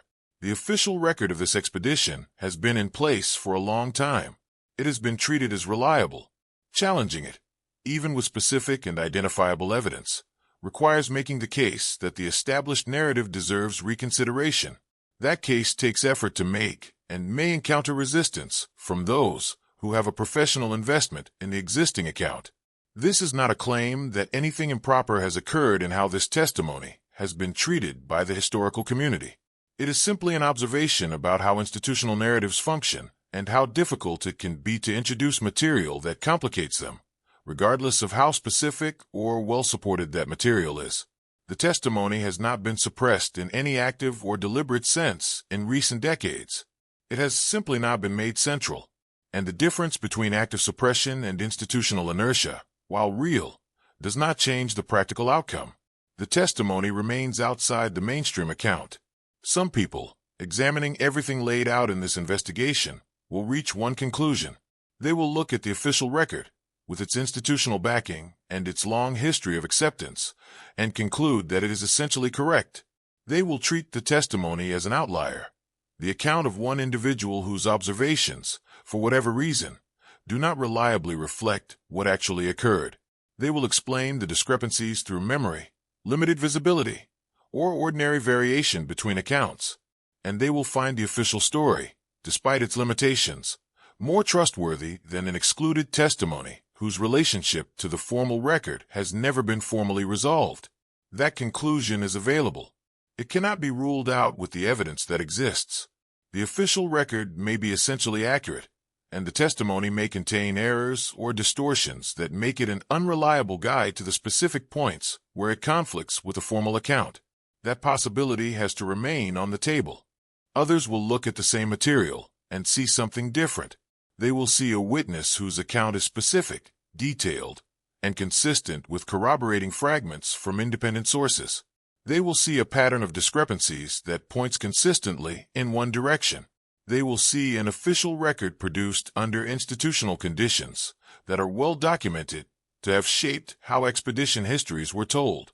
And they will conclude that the testimony represents a real alternative account of events, one that was inconvenient to those controlling the official record and was therefore excluded from it, leaving the historical understanding of this expedition incomplete in ways that have never been honestly addressed. That conclusion is also available. It is also consistent with significant portions of the available evidence, and it also cannot be fully confirmed without material that does not currently exist in accessible form. The full documentary record of this expedition, if it ever existed in complete form, may no longer be intact. Documents from this period were not always carefully preserved. Some were lost. Some were misplaced in large institutional archives where they have not been located or cataloged in accessible ways. Some may have been deliberately removed from collections, though that claim cannot be made confidently without evidence. What can be said is that the archive, as it currently stands, does not provide everything that would be needed to resolve the questions this testimony raises. Some of what would be needed may simply no longer exist. What does exist is the testimony itself. It sits in the record, outside the official account, specific in its claims and unaddressed in its contradictions. It is the account of someone who was present, someone who described specific events in ways that conflict with the formal documentation at identifiable points. Someone whose voice was not included in the official submission and whose exclusion has never been explained. Whether that voice changes anything about how this expedition is understood depends on something that no document can determine on its own. It depends on the willingness of those who engage with this history to treat the gap between the official record and the testimony as a genuine historical problem, one that deserves the same careful, sustained attention that the official account has always received. It depends on whether the questions raised here are treated as questions worth answering, rather than as complications better left at the edges of a story that has already been told. That gap between the official version and what the testimony suggests about the actual experience of those who were there has remained open for a long time. It remains open now, and the testimony, patient and specific, continues to ask the question that the official record has never answered. Not loudly, but clearly enough for those willing to read it carefully and take seriously what it says. 4:14 p.m. After everything that has been examined throughout this investigation, one thing stands out with particular clarity. Not an answer, not a resolution, but the very absence of both. The official record exists in its established form. The testimony exists in its excluded form. The gap between them exists in its unexamined form. And after all the time that has passed since these events occurred, since the official report was submitted and accepted, since the testimony was quietly set aside without explanation, that gap remains exactly where it has always been, unaddressed, unexplained, and in certain respects, deliberately avoided. That observation deserves to be stated plainly before anything else, because one of the things that makes this case genuinely unusual is not simply that a discrepancy exists between two accounts. Discrepancies of that kind are common in historical records. They appear regularly when official documentation is compared against personal accounts, private correspondence, or informal testimony. That alone would not make this case particularly notable. What makes it notable is the combination of factors that surround this specific discrepancy: the specificity of the testimony's claims, the nature of the corroborating material from independent sources, the complete absence of any formal engagement with the contradiction, and the length of time over which that absence has persisted without being addressed or even widely acknowledged. Each of those factors, taken alone, might be explainable. Together, they form a situation that does not resolve itself through ordinary historical accounting. And that situation, a testimony sitting outside the official record, specific in its contradictions, corroborated in quiet ways by independent sources, and formally unaddressed for an extended period, is where this examination finds itself after working carefully through everything the available material contains. The questions that remain are not peripheral ones. They are not minor historical curiosities that sit at the edge of a story that is otherwise well understood. They are questions about the reliability of the foundational record itself. The first of those questions concerns the exclusion. Why was this account not included in the official submission? No explanation has been found in the available documentation. No note records a decision to exclude it. No reference acknowledges that it existed and was considered and set aside. The absence of the testimony from the official record is itself undocumented. and an undocumented exclusion of a witness account that contradicts the official version on specific factual points is not something that can be comfortably explained away as a routine procedural gap. The second question concerns the nature of the discrepancies themselves. Why do specific details in the testimony conflict with specific claims in the official record in ways that go beyond what ordinary memory differences or positional limitations can account for? A contested decision described as unanimous. A supply cache condition described incompatibly by two accounts that both claim directness. A sequence of events arranged differently in the testimony than in the official timeline. These are not differences of tone or impression. They are differences of stated fact. And differences of stated fact between a witness account and an official record at specific and identifiable points require specific and identifiable explanations. Those explanations have not been provided. The third question concerns the broader pattern of corroboration. Why do private letters, personal notes, and archival fragments from other expedition members quietly echo aspects of what the testimony describes, without any of those individuals ever formally challenging the official account? That pattern of quiet private acknowledgement combined with public silence is one of the more difficult aspects of this case to account for through simple explanations. Individual reticence is understandable, but consistent individual reticence across multiple independent people, each leaving behind only private traces of a different picture of the same events, suggests something more than coincidence.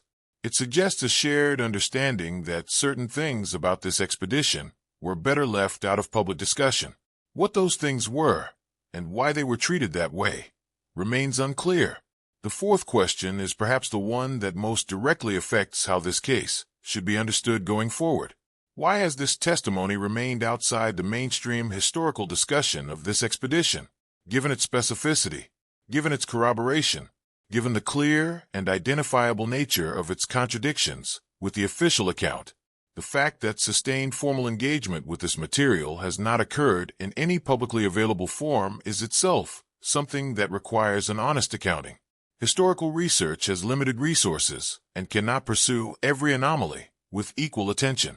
That is true and fair, but it does not fully explain why a testimony this specific, with corroborating material this identifiable, has not generated the kind of careful comparative analysis that the situation seems to call for. Some people will examine all of this and reach one conclusion. They will look at the official record and treat its long history of acceptance as evidence of its essential reliability. They will account for the testimony's discrepancies through the available explanations, memory drift, limited visibility, positional differences within the expedition hierarchy, and find those explanations sufficient. They will regard the corroborating fragments as too indirect and too fragmentary to meaningfully support the testimony's alternative picture. And they will conclude that the official story, for all its acknowledged limitations as a historical document, remains more trustworthy than an excluded account whose relationship to the formal record has never been formally examined. That conclusion is genuinely available. It is not an unreasonable position. The official record carries real evidentiary weight. It was produced by people with direct access to the full documentation of the expedition. It was reviewed and accepted by the relevant authorities.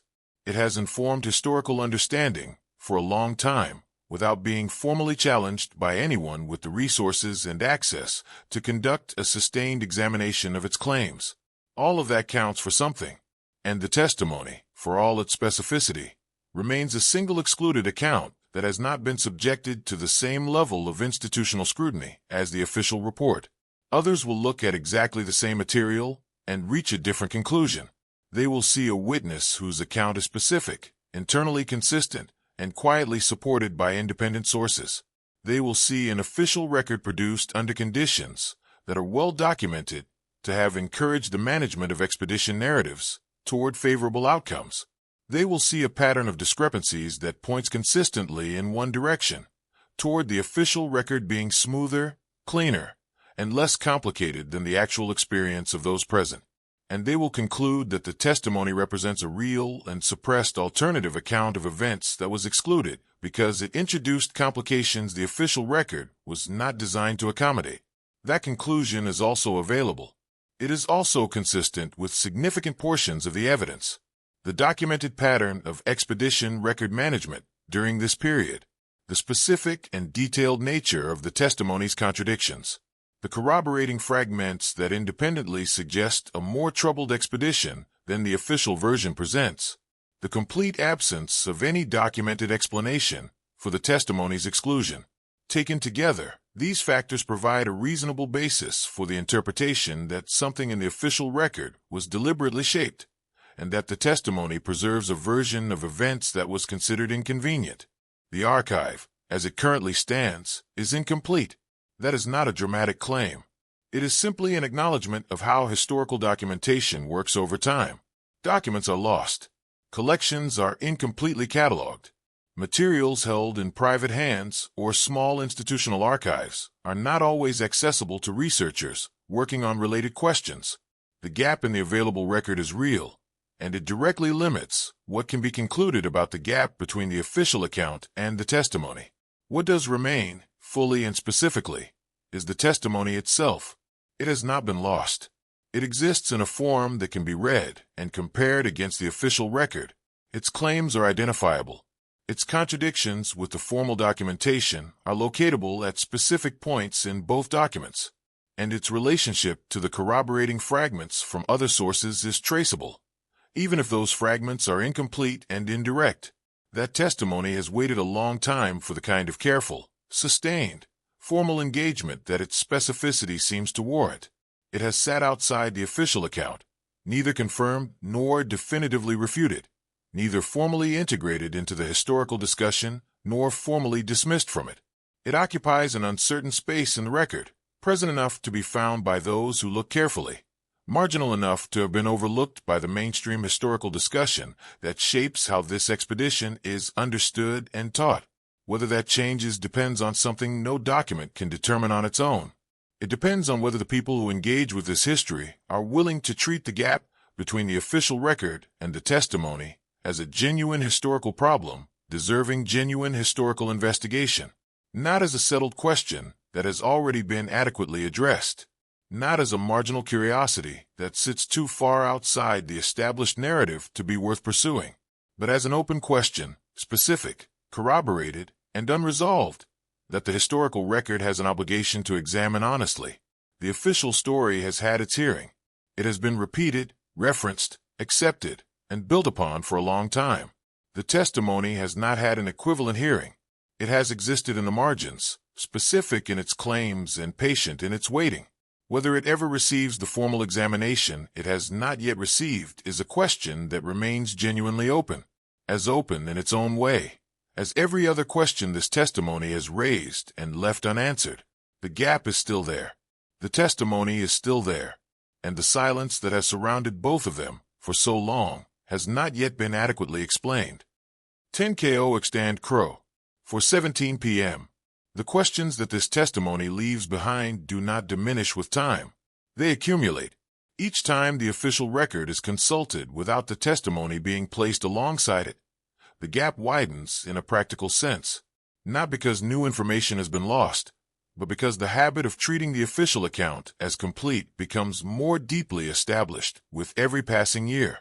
And habits of that kind, in historical understanding, are among the most difficult things to correct once they have settled into place. This is worth examining carefully, because there's a difference between a historical question that has been considered and set aside, and a historical question that has simply never been fully considered at all. The first situation, whatever its outcome, reflects a process. Someone looked at the material. Someone made a judgment. Someone left a record of that engagement, even if the conclusion was that the question did not warrant further pursuit. That process, however imperfect, is how historical understanding is supposed to work. The second situation is different. It reflects not a judgment but an absence of judgment, a question that was never formally posed, never systematically examined, never brought to the kind of sustained analytical attention that its specific content seems to require. The testimony being examined here appears to fall into the second category. The absence surrounding it is not the absence that follows from careful consideration and deliberate conclusion. It is the absence that precedes consideration. The question of what this testimony means for the accuracy of the official record has not been answered. It has not been seriously asked in any formal or sustained public way. And that distinction between an answered question and an unasked one matters considerably for how the current state of the historical record should be understood. Whether that request is honored depends on choices that have not yet been made, choices about which historical questions deserve sustained attention, choices about how established narratives should be treated when specific, corroborated material exists that complicates them, choices about whose voices are considered worth recovering from the margins of the historical record and placing in honest relationship with the accounts that have always occupied its center. The testimony remains where it has always been, outside the official story, specific in what it says, unresolved in what it means, and still waiting, after all this time, for the kind of careful and honest engagement that the questions it raises have always deserved.